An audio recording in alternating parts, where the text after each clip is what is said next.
Ici Jacob Hamel, bienvenue au podcast Quantum. Sérieusement, là, pour la perte de gras, là, sérieux, ça n'existe pas. Là.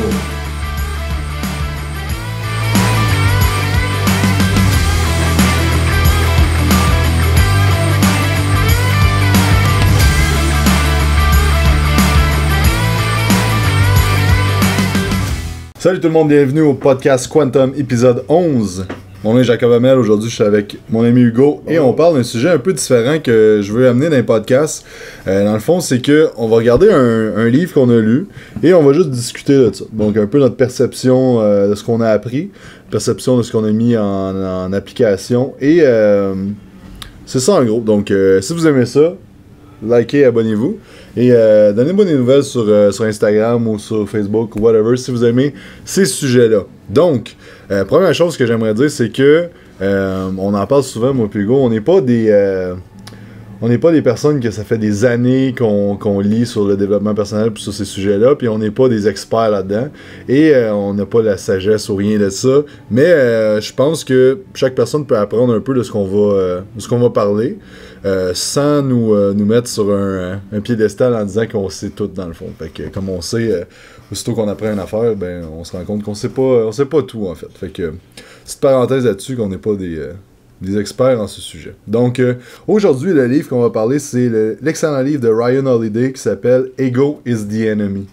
Donc c'est ça, Hugo, tu as une bonne introduction que tu voulais amener sur l'ego. Oui, ben exactement. Donc, pour un peu aller dans la même direction de ce que tu disais, on n'est pas des grands connaisseurs. Ça fait peu de temps que toi et moi, on s'intéresse à des sujets sur le développement personnel. Et puis, par contre, on est des gens qui sont intéressés et qui sont très ouverts d'esprit, qui sont affamés un peu de ces connaissances-là. Donc, je pense qu'on a quand même la possibilité d'en parler, puis peut-être aussi même d'intéresser d'autres personnes là, à aller vers ces sujets-là. Donc, évidemment, le sujet traité aujourd'hui, c'est l'ego. Par ego, il ne faut pas penser qu'on va parler de quelqu'un d'égoïste. Donc, l'égoïsme, mais on parle vraiment d'égotisme. Un synonyme de égotiste, c'est être narcissique. Donc, c'est tout ce qui se rapporte au moi. Le moi physique, le moi moral, le moi, le fameux moi d'aujourd'hui. C'est un livre qui est très intéressant parce que, comme j'expliquais à Jacob notamment quand il me demandait qu'est-ce que tu aimes de ce livre-là, c'est que tu as l'impression de le lire puis que la personne s'adresse à toi. C'est comme des claques à la gueule qui sortent du livre à chaque chapitre que tu lis puis qui te remettent un petit peu sur la bonne voie, là, en guillemets. C'est super intéressant. Puis c'est intéressant de prendre des leçons puis d'avoir une espèce d'autocritique sur soi-même en lisant des livres. Donc, moi, sur le plan personnel, ça m'a ouvert les yeux. Mm-hmm. Ego is the enemy. Très important. Donc, on va faire un petit... on va aller par sujet qui est plus mis dans le livre, puis on va juste, après ça, partir un peu là-dessus, puis on va voir où est-ce que ça va aller. Donc, on va voir où est-ce que ça va aller. C'est sûr que c'est un livre qui n'est pas tellement long à lire. C'est sûr qu'il y a beaucoup de sujets, puis il y a beaucoup d'aspects puis de sous-aspects dans ce livre-là. Donc, évidemment, on pourrait élaborer énormément et longtemps. Mais il y a des sujets que j'ai trouvés particulièrement importants et peut-être un petit peu plus intéressants, personnellement, là. Donc, à quel point l'ego dans la vie peut jouer contre nous autres quand on pense que ça joue dans notre faveur. C'est ça aussi qu'il faut démystifier. Et puis, à travers les différents chapitres du livre, on a des chapitres qui nous expliquent ça. Okay? Donc, si je prends comme exemple là, le chapitre qui dit ici, follow the Canvas strategy. De suivre un stratège un peu du Canva. Ça, je pense que ça s'applique beaucoup aux jeunes aussi. Par exemple, la personne qui travaille pour quelqu'un. Quand on travaille pour quelqu'un, on a toujours l'impression qu'on est à la merci de quelqu'un, qu'on travaille pour quelqu'un, qu'on fait quelque chose, dans le fond, qui n'est pas pour nous, mais qui est juste pour les intérêts de quelqu'un. Voici ce que c'est l'ego. C'est ça. C'est toujours de dire, oui, mais moi, là-dedans. Mais moi, pourquoi je ferais ça? Pourquoi je travaillerais pour ce gars-là? Pourquoi on me donnerait un salaire pour faire de quoi qui m'amène absolument rien? Ben, selon Ryan Holiday, en fait, c'est le contraire. C'est une excellente chose. L'obéissance, c'est une voie qui va nous amener vers une réduction de l'ego, puis qui va nous laisser justement absorber un petit peu de tout. Quand tu fais quelque chose pour quelqu'un, tu travailles pour rendre quelqu'un meilleur. Dans sa business, tu le rends encore meilleur, tu l'amènes à s'améliorer lui-même, et d'une certaine façon, ça t'amène toi à t'améliorer toi-même, puis à t'ouvrir un passage d'excellence également. Donc, c'est pas vrai que travailler pour quelqu'un, c'est pas correct. En fait, ça diminue ton ego, ça augmente ton humilité, puis ça t'amène juste à être plus ouvert sur d'autres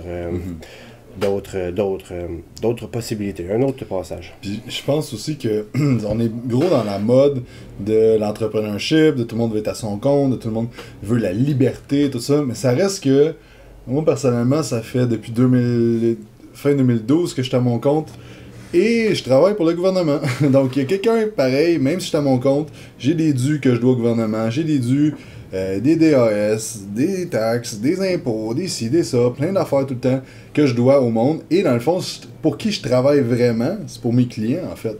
Tu sais, fait qu'il faut arrêter de se mettre dans la tête que quand je vais être à mon compte, je vais donc être libre. Tu sais, le genre de gros rêve qu'on se met, ça va être quoi, là? Ah, mec, j'arrive à ça, là, je vais vraiment être heureux, puis tout ça, mais non, tu sais, tu vas toujours avoir quelqu'un au-dessus de toi, puis je pense que, justement, t'apprends de ça, et ça te dire ça aussi, mais ça te met un peu l'ego de côté, de dire, comme, il y a tout le temps quelqu'un qui va être au-dessus de moi, puis c'est correct comme ça.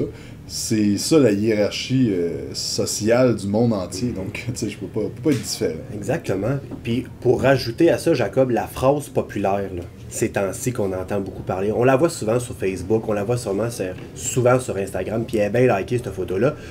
C'est, moi, dans la vie, soit que tu réalises le rêve des autres, ou que tu réalises ton propre rêve. Pareil comme si travailler pour quelqu'un, travailler pour une compagnie, aider quelqu'un dans ses projets, pareil comme si c'était pas correct. Mm-hmm. Comme si fallait que tout le monde se parte à son propre compte pour réaliser ses propres rêves, comme si c'était un petit peu le seul moyen. Ben ça, c'est de l'ego. C'est de l'ego. Moi, je travaillerai pas pour personne. Moi, je me forcerai pas pour un autre. Pour un gars qui va gagner plus que moi. Pour un gars qui va avoir plus de matériel que moi. Alors, c'en est un excellent exemple d'ego. Mets ça de côté. Parce que c'est pas vrai qu'en travaillant pour quelqu'un, tu peux pas t'améliorer toi-même. Et dans la vie, ben, c'est un peu ça le but. C'est de s'améliorer, tu sais. Pas besoin d'être à ton compte pour t'améliorer. Fait que c'est vraiment la parenthèse là, du follow, le Canvas Strategy. Ça veut pas dire que c'est pas bien d'être à son compte. Absolument pas. Mais tu sais, faut prendre ça en considération. Je pense que le monde, ils ont tendance à penser que c'est donc le rêve, puis c'est donc ça va donc leur apporter du bonheur. Mais c'est rarement le cas. Ben, c'est un peu.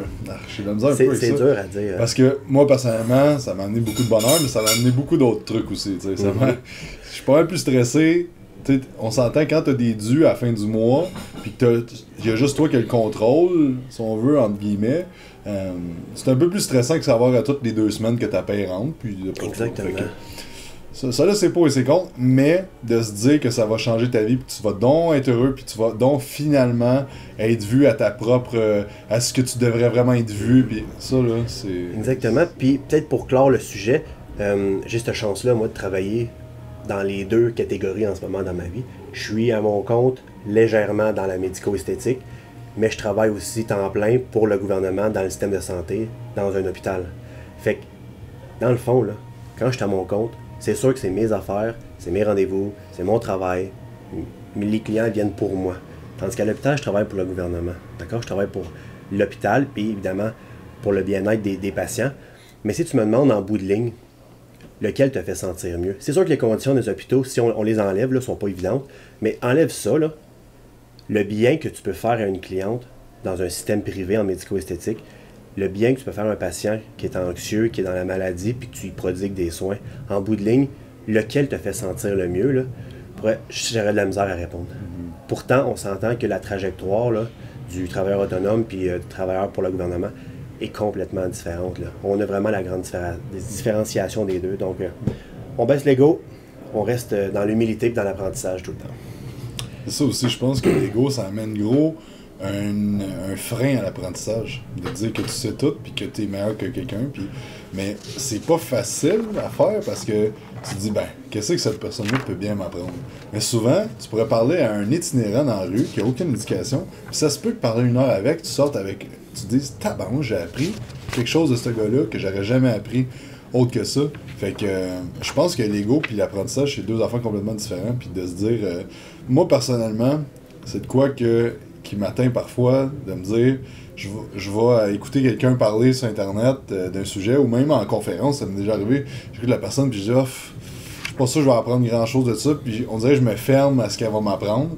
Puis ça, c'est 100% de l'ego. Puis là, depuis une couple d'années, je le sais plus, fait que je m'ouvre plus à ça, puis tu sais, encore là, chaque personne peut t'apprendre de quoi, mais c'est quelque chose qui est pas facile, mais c'est quelque chose à travailler, de toujours être ouvert à peu importe qui tu parles. Et ce qui nous permet de rentrer dans un deuxième sujet super important, un deuxième chapitre du livre, Ego is the Enemy. Ça dit « Become a student and stay a student ». Sois un étudiant et demeure un étudiant. Toujours être ouvert d'esprit, à peu importe à qui tu parles, à qui tu fais affaire. Dans une classe, les élèves peuvent apprendre quelque chose au professeur tout le temps. C'est pas juste le professeur qui apprend quelque chose aux élèves. Les élèves peuvent poser une question au prof, ils peuvent amener un brin de connaissance que l'enseignant n'avait pas du tout au début, mais il faut qu'ils restent ouverts à ça. Très, très important. Parce que, selon l'auteur dans le livre, il explique que ça prend du courage pour être dans l'instabilité de l'apprentissage. Ça prend du courage, ça fait peur. Et l'ego amène la fermeture à l'apprentissage, et la fermeture à l'apprentissage te met sur une espèce de nuage de confort parce que tu sembles tout savoir. Tu n'as pas besoin de te mettre en déséquilibre de l'apprentissage. Donc, ça prend une certaine forme de courage pour toujours être un étudiant, pour toujours être ouvert. Parce que ça ne te tente pas de te faire corriger tout le temps. Ça ne te tente pas, toi, qu'après une couple d'années que tu as travaillé sur un sujet, il y a quelqu'un que ça fasse un an qui te relance puis qui te pose 2-3 questions qui te remettent en doute sur certaines affaires. C'est très déstabilisant, ça. Mais c'est pas mauvais. C'est au contraire essentiel. Donc, l'ego, encore une fois, qu'on peut voir, admettons... on parlait d'hôpital tantôt, avec les médecins. Des fois, on leur lance des questions, on leur pose des petites questions, puis souvent, on va le voir, non, c'est beau, non, c'est pas de même. Ils veulent pas se faire apprendre rien, les médecins, ils savent. Ils savent tout. J'ai rien contre les médecins, j'ai plusieurs amis, bonnes connaissances médecins, mais c'est un trait de caractère qu'on va observer souvent. À penser tout savoir, on se ferme sur, je pense, une belle ouverture, on se ferme sur un beau potentiel d'apprentissage. Fait que... Dans l'entraînement, c'est un peu la même chose, tu sais, il y a du monde qui vont pas vouloir écouter qu'est-ce qu'une autre personne a à dire parce que, qu'est-ce qu'il sait plus que moi, il est pas plus gros que moi, il est pas plus massif, il a pas plus de shape, tu sais, qu'est-ce qu'il sait vraiment plus que moi, mais tu sais, l'ouverture que tu peux avoir aux connaissances des gens, ça peut t'amener toi-même à des niveaux que tu n'aurais jamais espéré par toi-même. Exactement. Et puis, pendant qu'on en parle, là, la réaction qu'on peut avoir quand quelqu'un essaye de nous corriger, que ce soit vrai, que ce soit pas vrai, que ce soit vrai ou pas, là, quand ça arrive, il y a un chapitre du livre qui s'appelle « Restrain Yourself ». Et ça va s'appliquer à beaucoup de monde. Et le premier, c'est moi ici. Quand tu te fais reprendre ou quand quelqu'un ne semble pas te reconnaître avec assez de sérieux, partout où est-ce qu'on est, partout dans n'importe quel univers qu'on est à chaque jour, avouez que ça vous arrive souvent qu'on soit sur la route de dire « Hey, c'est quoi ton problème, toi, de m'avoir coupé? Ok, mais à qui tu parles en ce moment? Ok, mais sais-tu à qui parle, ce gars-là? Voyons, c'est quoi son problème à lui? C'est quoi cette affaire-là? Non, donc, hey, sais-tu là que c'est ma spécialité, ça? Mais c'était qui, toi, pour me parler de même? Ça, that's ego, baby. C'est de l'ego à 150 000 %. OK? Et comme puis... tu disais l'autre jour, excuse... Là, continue. Comme tu disais... Tu sais, que tu suis un gars dans le cul parce qu'il t'a coupé pis t'es comme calique, man. Mais tu sais, au bout de la ligne, de chialer après ce gars-là, ça n'a aucun effet sur lui. Absolument pas. Lui, il t'a coupé, peut-être qu'il t'a pas vu, peut-être qu'il était dans l'une, peut-être que... Peut-être qu'il a peur. Et c'est ça. D'aller vite. Peut-être qu'il y a un problème avec son char. On ne sait pas. La personne là qu'on suit dans le derrière, puis qu'on suit de proche, c'est comme si c'était un petit peu une insulte à notre horaire. S'il ne voulait pas se tasser pour nous laisser passer. Ouais. Puis là, on le colle. Puis là, on le colle, puis il va se tasser. Puis regarde, là, je vais m'approcher à 4-5 pieds là, de sa plaque. Là, il va comprendre, mais il se tasse pas. Puis c'est insultant. Mais on sait pas que le gars, là, peut-être qu'il a peur d'aller vite. Hein? Peut-être qu'il a un problème avec son char. Peut-être que le gars, il est super distrait. Peut-être qu'il t'a même pas vu. Dans le fond, là, slack ta petite pédale, là, mets ton ego, kill the ego inside. Enlève-la. C'est pas grave. Est-ce qu'au bout de la ligne, tu vas sauver 0.4? Tu vas tout bien. C'est peut-être à cause de ça que tu vas pogner la lumière rouge, puis qu'il va falloir que tu immobilises ton auto, puis que le gars qui te tue en arrière, il va juste te rattraper. C'est justement ça. Restrain yourself. Un autre passage très très intéressant du livre, que j'ai vraiment aimé. Tu sais, des fois aussi, on pense pas comment que la personne, elle, peut se sentir. Le gars, là, peut-être que tu le suis dans le cul, là, puis peut-être qu'il est arrivé plein de... Tu sais, ses enfants sont peut-être morts dans la journée, tu sais pas qu'est-ce qui est arrivé, puis le suivre dans le cul, t'as pas idée comment que lui, ça peut peut-être le faire chier, puis faire péter les plombs, genre, ou au contraire, peut-être qu'il s'en fout aussi, mais tu sais, comme, prendre ça en considération que toi, ton petit ego, là, que t'es là, hey, hostie, je peux pas laisser mon cruise à 120, faut que je le baisse à 115. Mais, tu sais, le gars, là, il est peut-être... Tu sais, peut-être qu'à cause de ça, là, il va se pogner avec sa femme le soir, parce que là, encore là, lui, ça, c'est rendu son problème si ça l'affecte à ce point-là, mais pareil, tu sais, tu vas peut-être y faire passer une mauvaise journée, juste à cause que toi, ton ego, voulait rouler 120 au lieu de 115, puis tu l'as pris personnel qui te coupe. Puis, tu sais, ça nous est tout déjà arrivé. J'ai déjà coupé quelqu'un. J'étais juste dans la lune, je vais pas regarder, puis, excuse-moi, mais tu sais. Ça peut être sur la route. Ça peut être au gym, quelqu'un qui prend ta machine quand tu t'entraînes. Le gym, il est plein. T'es en prep. Hey, t'es en prep, hein? Tassez-vous, tout le monde. Je suis en prep. Écoutez, là. C'est moi le show ici, là. Moi, je suis en prep. Je fais un championnat. Puis ce gars-là, là, qui est moins, entre guillemets, en shape que moi, là, il a pris ma machine. Hey, ça, c'est pas drôle. Sais-tu à qui tu viens de prendre ta machine, toi, là? C'est un peu l'espèce de réaction qu'on va avoir. Voyons donc. Puis, un bon côté, ça vient de me popper, là. Une bonne façon, là, de mettre l'ego de côté. Ou de juste la crever, cet ego-là. Cette grosse ballonne d'ego-là qui nous fait gonfler notre chest, là. Essaie de voir la situation, essayez de voir la situation dans une dimension beaucoup plus objective que subjective. Subjectivement, il n'y a pas de shape, il m'a volé ma machine, c'est moi qui étais en prep, je me sens pas respecté, c'est abominable, j'arriverai jamais prête, ou bien je serai jamais à l'heure à ma job, ce gars-là veut pas se tasser, il comprend pas que je suis pressé, voyons donc, c'est quoi cette affaire-là? Ok, maintenant on va y aller d'une façon beaucoup plus objective. Je suis un être humain qui partage un environnement avec d'autres êtres humains, et un autre être humain est assis à l'endroit où je voulais m'asseoir. Ça, c'est objectif. Dans la vie, là, ça fait rien, ça. C'est pas grave. C'est pas grave que quelqu'un d'autre est assis où est-ce que tu étais assis. Dans la vie, là, c'est pas grave que quelqu'un roule pas à la même vitesse que toi. Dans la vie, c'est pas grave. D'une façon objective, si vous vous mettez à tout voir les choses un petit peu plus objectivement, vous allez vous rendre compte que il n'y en a pas de problème. Plus souvent qu'autrement, là, le problème, là, il est dans notre tête.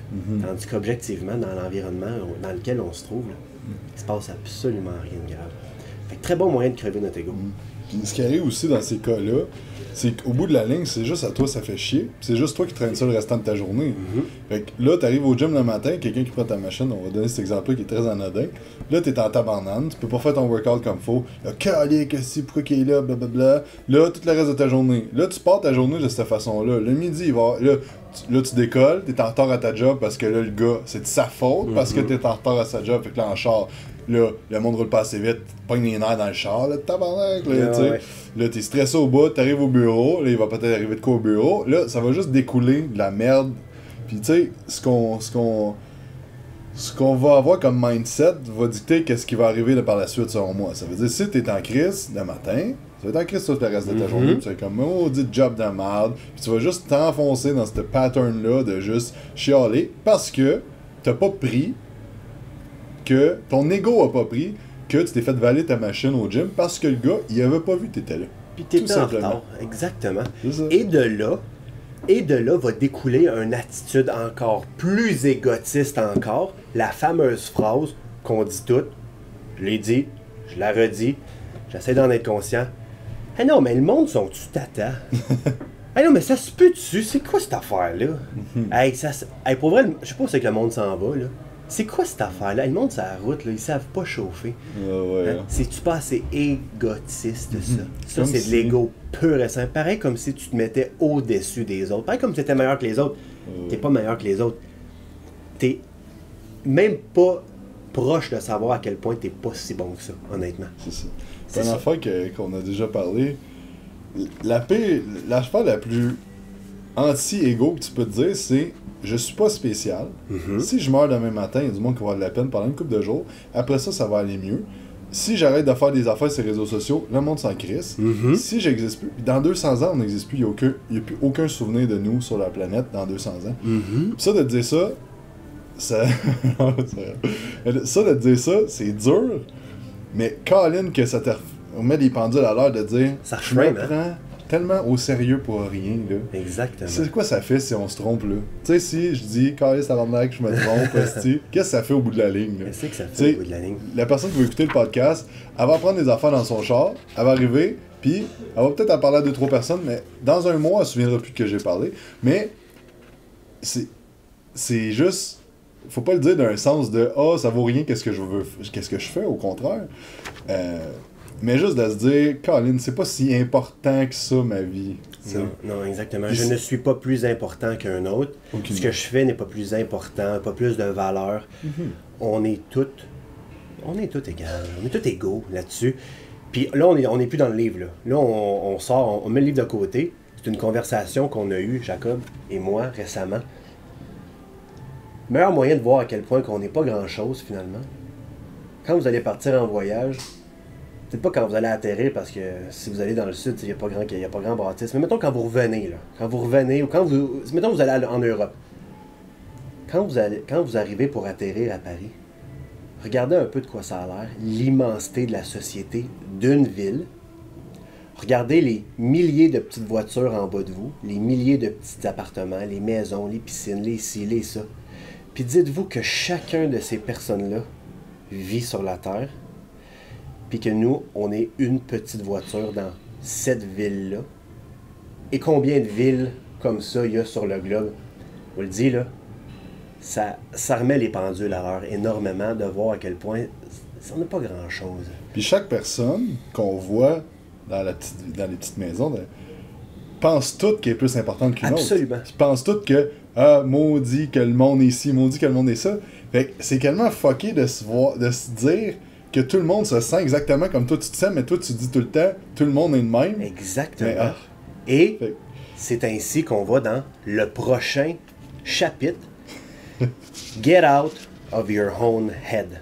Sors de ta tête. Arrête de faire le show. Ce qui aide vraiment pas. Les réseaux sociaux. Puis je pense que c'est fou parce que quand je pense à ça, là, les gens qui ont inventé Instagram, Snapchat a bien parti le bail, je trouve. Là. Instagram l'a immensément bien continué. Les stories. Regardez tout le monde à quel point ma vie est un show.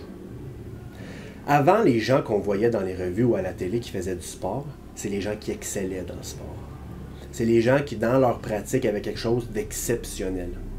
Il y avait énormément moins de vedettes, beaucoup moins de stars. Aujourd'hui, il y en a trop. Le terme vedette, je pense, pourrait être reconsidéré parce qu'au niveau accomplissement, là, ça vaut plus rien. Si t'es pas pire pour taper dans le sac, là, dans un punching bag, là, ou faire des petits moves de jiu-jitsu, là, tu mets ça sur Instagram, et regardez ça, je donne un coup de pied dans un sac, mais ça pète en temps maintenant. Hein? Là, tu penses vraiment que tu l'as. Fait que là, si t'es moindrement chanceux ou si t'as fait tes affaires comme il faut, t'as 10 000 personnes qui vont te regarder taper dans le sac. Tandis qu'il y a une couple d'années, là, si t'en avais 5 000 qui regardaient un champion olympique taper dans le sac, c'était déjà bon. Get out of your own head.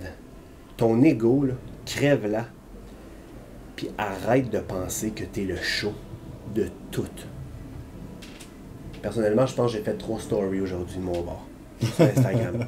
Fait que je suis tellement pas bien placé pour parler. Mais je me dis, au moins, peut-être que je suis un peu allumé là-dessus, peut-être que je suis un peu aware, comme on dit, là. Je suis au courant de...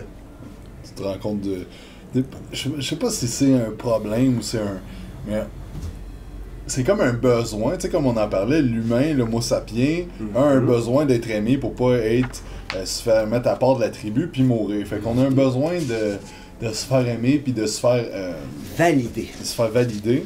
C'est un besoin de validation que l'être humain a à grande échelle aujourd'hui. Toi, tu dis que ça remonte ça dans le temps de l'homo sapiens, puis c'est carrément ça. Ah, exact. C'est carrément ça. À petite échelle, on voulait pas se faire kicker out de la tribu pour pouvoir avoir accès au feu, pour pouvoir avoir accès à la nourriture, puis avoir accès à la chaleur humaine. Mais à grande échelle, là, on veut pas être oublié, puis on veut sentir que le monde nous aime, nous voit. Hein? Il y a une libération de sérotonine. Il y a une libération de dopamine, excuse. Exactement. Une libération de dopamine dans chaque like. Pas compliqué, là. Pas pour rien qu'on va tout le temps voir sur notre selle combien de likes qu'on a. Parce que c'est bon, la validation. And that's ego, baby. Ça en est ça. On n'a pas besoin de tout ça. On n'a pas besoin. Parce qu'à force, là on est encore dans le sujet get out of your own head, ok? À force de toujours voir sa vie comme si on était le show, tu rentres dans le gym, tu mets tes écouteurs, tu mets ta toune préférée, c'est toi la fille qui est en shape dans le gym, c'est toi le gros gars du gym, tu rentres dans un petit gym, tout le monde te regarde. Ça, là, ça te fait vivre dans une illusion de ce qui est vraiment la réalité et ça te déconnecte de la réalité. La réalité, c'est de parler aux gens qu'on aime. Aujourd'hui, moi, personnellement, là, j'ai pas parlé à mon meilleur chum, Jacob. J'ai pas appelé mon père, j'ai pas parlé à ma petite sœur, puis j'ai pas demandé à son frère comment ça a été sa ride de skidoo il y a une couple de jours. Mais je vous le dis, j'ai parlé à au moins 20 personnes, dont des clients, dont du monde qui commentait mes affaires Instagram, qui commentait mes réseaux sociaux. Et ces gens-là, je m'excuse de vous dire ça, vous n'avez aucune importance pour moi. Aucune importance. Je vous respecte, je vous reconnais en tant qu'être humain. On vit quand même en société, là. J'ai de la considération pour vous. Mais dans ma vie, vous n'êtes pas important pour moi. J'ai même pas fait l'essentiel. J'ai été tellement dans mon illusion du show, hein, dans mon illusion de mon petit ego, hein, de montrer, regardez que je fais, c'est tellement le fun, je suis tellement beau, je suis tellement bon, tu sais, que j'en suis venu à oublier les choses essentielles. Voici à quel point l'ego peut être néfaste, selon Ryan Holiday, dans Ego is the enemy. Fait que c'est vraiment très intéressant. Mais je pense que c'est dur d'avoir 100% pas d'ego, mais en prendre conscience, puis à faire, justement, ben peut-être que je peux mettre moins d'importance aux affaires superflues, plus d'importance aux affaires qui sont vraiment importantes pour moi, mais avoir une balance à travers tout ça, tu sais. On a parlé des choses un peu plus d'aspiration, on a parlé un peu plus des choses de famille, sur le plan personnel, peut-être un peu plus sur le plan personnel. Faut savoir aussi que l'ego est très présent dans la course au succès. Dans la course au succès. Selon l'auteur, il faut se méfier énormément. The danger of early pride. Quand on commence à faire quelque chose. Et là, ça pourrait s'appliquer en ce moment quand je vous en parle. Hein. Tu sais, on a l'air des gars qui connaissent ça, l'ego. Hein. On a lu un livre de l'ego. Hein, moi, j'ai lu un livre sur l'ego. Je parle à du monde qui ne connaissent pas ça sur l'ego. Je suis hot, hein? Mais non, vraiment pas hot. Je suis juste ouvert. Je suis juste intéressé. J'ai le goût d'en parler. Puis, bon, ben, à ce qu'on dit, on se rappelle toujours plus de ce qu'on enseigne que de ce qu'on lit ou ce qu'on écrit. Fait que bon, ça peut me faire rappeler un peu mes théories que j'ai appris, tant mieux. Mais le fait là, de se gonfler le torse, d'être trop fier de ce qu'on fait quand on commence, là, ça peut être très dangereux.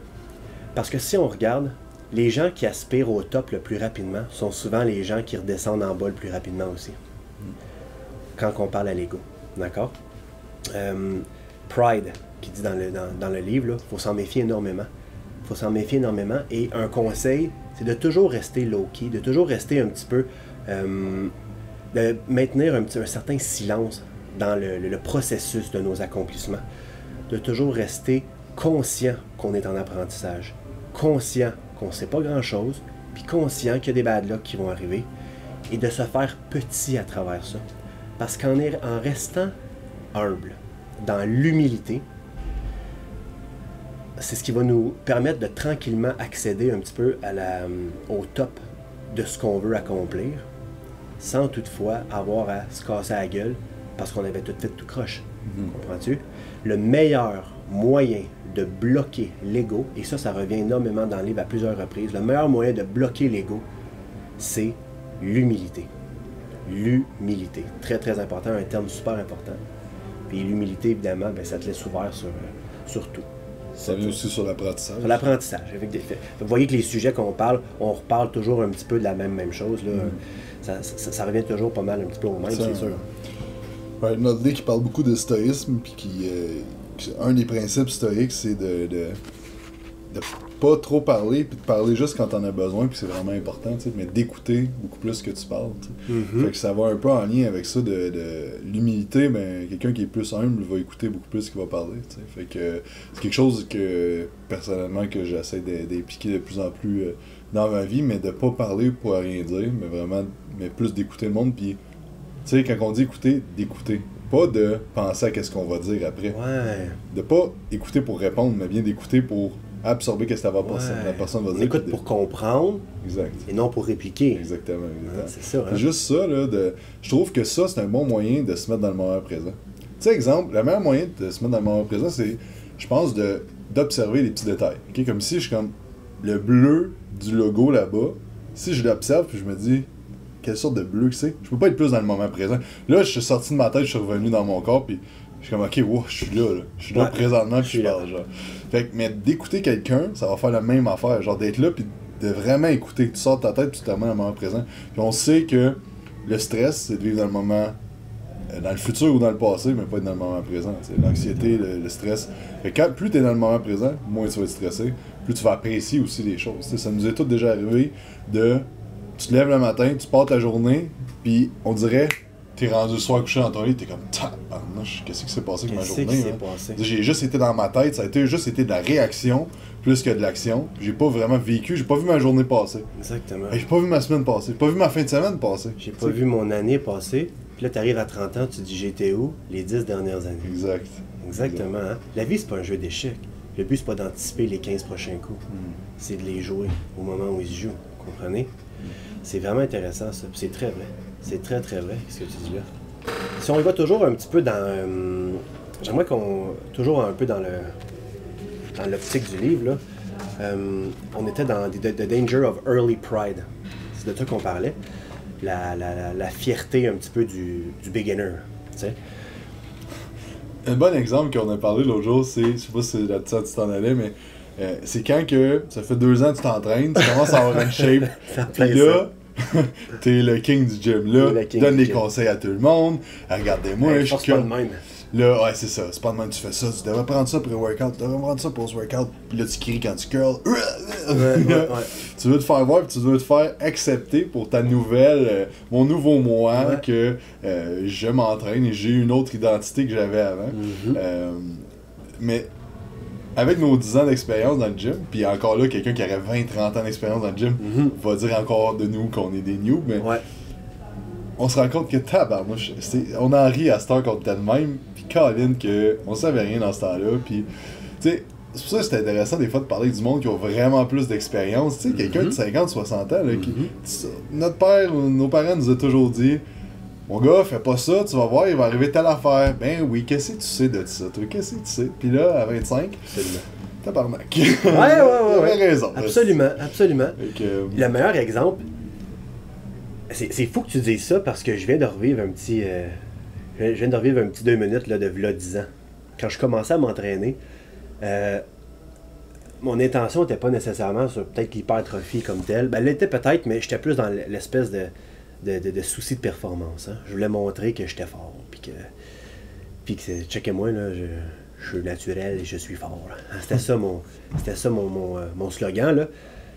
J'étais allé au centre sportif Rosemère. Il y en avait des gros gars dans ce temps-là. Puis je les regardais s'entraîner, puis je les trouvais pas forts. Mais il était gros. Puis pas mal 2 fois plus gros que moi. On s'entend, là? C'était pas pire, là. Les gars, c'était des gars de compétition. Puis je les regardais, puis je me disais, mais il est donc ben pas fort. C'est quoi cette affaire-là?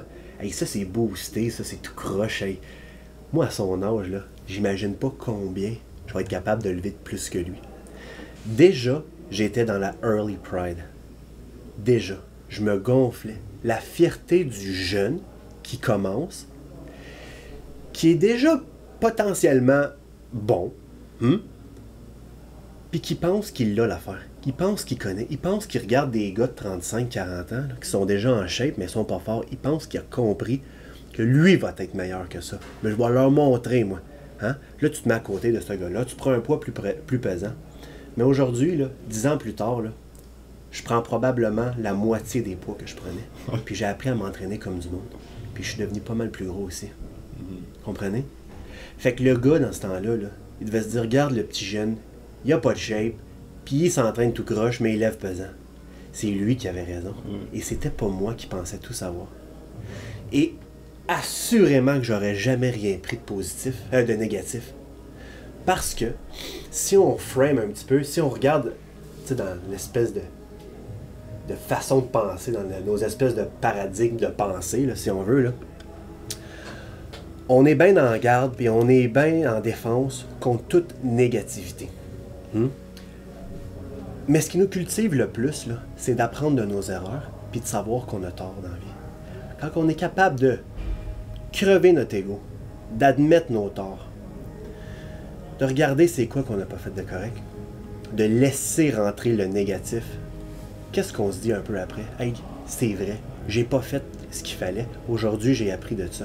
Mais malheureusement, on est tellement sur la défensive, je le suis, vous l'êtes toutes, sur la défensive. Dès qu'il y a quelque chose qui vous valide pas, qui n'est pas en faveur de votre pensée, on apprend à se défendre contre tout ce qui est défensif. Mais ce qu'on n'apprend pas à se défendre, comment je pourrais dire ça? On se protège pas assez des choses qui nous font sentir bien. On se protège pas des choses qui nous font sentir bien, qui nous gratifient trop, qui nous montrent qu'on est bon, hein? Les tapes dans le dos, les likes, les ci, les ça, ce qui nous mène au top, là, plus facilement, là. On se protège pas assez de ça, parce que c'est ça qui fortifie notre ego, et qui, comme au début de l'enregistrement d'aujourd'hui, nous rend confortable, nous rend fermé à l'apprentissage, nous rend carrément dans un état où on est plus ouvert à s'améliorer. Fait qu'à être trop sur la défensive tout le temps, on n'apprendra jamais de nos erreurs. Fait qu'on se bloque nous-mêmes à s'améliorer parce qu'on a trop d'ego. Et à être trop réceptif, à toujours vouloir se faire dire qu'on est beau, qu'on est bon. Tu sais, t'es beau, t'es bon, t'es capable. Hein? On l'entend souvent, celle-là. Hey, c'est pas bon, ça. C'est pas ça qu'il faut se dire. Ben, oui, mais techniquement, si on va un peu dans le même ordre d'idées dans laquelle on est aujourd'hui, t'es beau, t'es bon, t'es capable. Wow, calme-toi, là. T'es pas si beau que ça. Tu pourrais être pas mal meilleur. Puis, t'es capable d'en faire plus. C'est ça qu'il faudrait se dire. Parce que sinon, on devient confortable. Notre ego nous met dans un espace de confort dans lequel on n'a plus à avoir le courage de s'ouvrir et à être un petit peu, comment je pourrais dire ça, dans l'instabilité de l'apprentissage. Vous voyez? C'est ça que je voulais dire. Je pense qu'il faut pas prendre ça d'un point de vue négatif, de se dire je suis pas le plus beau, je suis pas le plus bon, je suis pas le plus fort. Non, pas du tout. Mais se dire j'apprécie les efforts que j'ai faits, j'apprécie où ce que je suis rendu. Par contre, c'est pas vrai que je suis bon, je suis capable, ou, tu sais, oui, le je suis capable, ça serait débattable, je pense que oui, mais de pas se couper à 100% de ça, mais de se dire j'apprécie où ce que je suis présentement, j'ai fait des bons efforts, je me félicite, sans rentrer dans le genre je suis le meilleur, puis c'est là que la limite des fois est... parce qu'il faut pas non plus tout le temps se taper sa tête à se dire je suis pas le plus beau, je suis pas le plus bon, je suis pas le meilleur, mais prendre ça en considération par contre, je suis pas plus important qu'un autre, mais je suis la personne la plus importante pour moi, c'est important d'être important pour toi, mais je suis pas plus important pour les autres. C'est là des fois que la tendance à se dire c'est fou parce que on est la personne la plus importante pour nous-mêmes, on va se battre pour notre survie toute notre vie. Mais au point de vue planétaire, on est complètement rien. Donc ça va rien changer si on n'est plus là. Mais si nous, on n'est plus là, ça va faire un gros impact dans notre propre vie, tu sais. Fait que, ouais, c'est un peu ça, là. Voilà.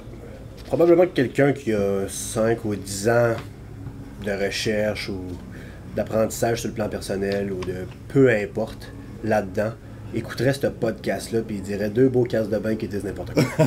Ah oui, c'est ça. Fort probablement. Mais savez-vous quoi? Ce livre-là, moi je l'ai aimé. Ouais. Moi, je l'ai aimé. Puis ce que j'ai compris, ce que j'ai cru bon de retenir, je pense que c'est quelque chose de très positif sur juste la façon de penser et sur un terme qui est très important, la perspective. On parle bien de perception. Tout est une question de perception. Si tu perçois, ah, ben ça c'est ta réaction. Ça c'est, ah, c'est ton problème si tu veux réagir de même. Ça c'est la perception. Mais là-dedans, on parle de perspective. La perspective, là, la façon, quand je parlais tantôt de voir les choses de façon objective ou subjective, de quel côté regardes-tu ton problème? De quel côté choisis-tu hein? D'accentuer là, un peu ton regard là, quand tu dans une situation qui t'est un peu défavorable ou qui t'est même favorable?